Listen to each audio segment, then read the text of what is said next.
অনুরাগের ছোঁয়ার ধামাকা পর্ব। চুরির দায়ে দীপাকে জেলে পাঠালো দীপার কাছের মানুষ। বিস্তারিত জানতে ভিডিওতে লাইক দিয়ে দেখতে থাকুন।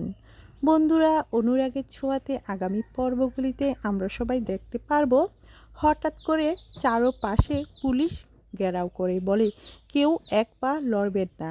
এদিকে সূর্য জানতে চায় এখানে কি হয়েছে, বলে এখানে ডায়মন্ড চোরাচালান করা হচ্ছে। যা শুনে চমকে যায় দীপার ব্যাগ চেক করা হয়। দীপার ব্যাগ চেক করে দেখা যায় দীপার ব্যাগেই সেগুলি পাওয়া যায়, যেটা দেখে তো দীপা পুরো চমকে যায়। কোনোভাবেই নিজের চোখকে দীপা বিশ্বাসই করতে পারছে না।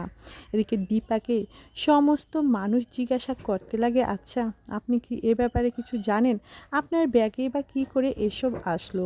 দীপা বলে, আমি কিছুই জানি না ডাক্তারবাবু, বিশ্বাস করুন এই ব্যাপারে আমি কোনো কিছু জানি না। আড়াল থেকে দাঁড়িয়ে জয় সবটাই দেখতে পায়।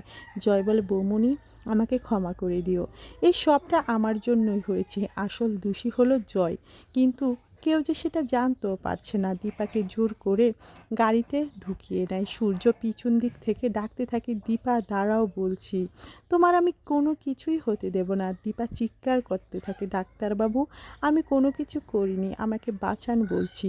সূর্য পিছনে দীপার চোট খেয়ে নিচে পড়ে যায় আর দীপা বলে চিৎকার করতেই থাকে।